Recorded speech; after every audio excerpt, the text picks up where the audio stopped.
Ano po ba ang gamit ng pag-aantanda? Mahalaga po ba ito? Ano? Pag-aantanda po.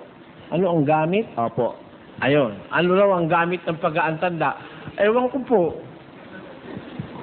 Wala po kasi sa Biblia yun eh.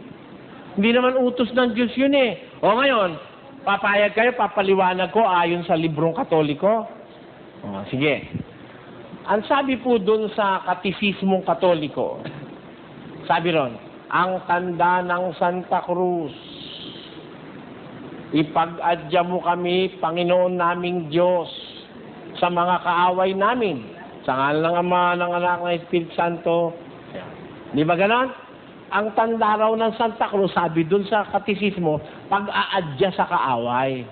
Kaya nga, bago ka bumaba sa hagdan, pagka-aalis ka, nag-aantanda ka muna kasi para ipag-adya ka sa kaaway, di ba? Pag may umaalulong na aso, parang may aswang. Pag kinikilabutan ka, antanda ka agad. Di ba? Pagka medyo natatakot ka, nag-aantanda agad. Kasi pag-adya raw yun sa kaaway. Pero ang nakakapagtaka, bakit pagka tatapat ka sa simbahan, may kaaway sa loob? Di ba?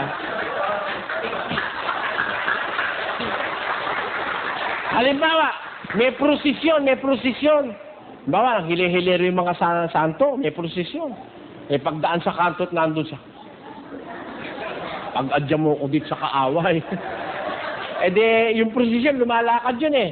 Aba doon sa Pasay, yung mga Katolikong manang doon, nakalagpas na, nagkurus na siya, pinag-adyan na siya, kakabulin doon sa kabilang kanto, abangan na naman uli.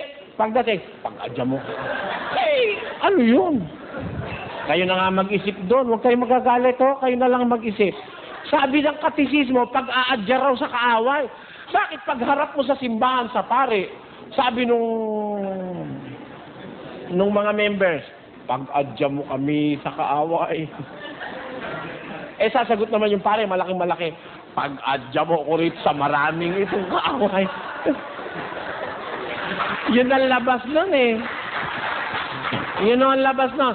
Basahin nyo, sa katisismo sinulat ni Padre Luis de Amelquita, nakalagay doon, ang tanda ng Santa Cruz, pag-adya mo kami, Panginoon naming Diyos, sa mga kaaway namin, sa pangalan ng Ama, ng Anak, ng Espiritu Santo.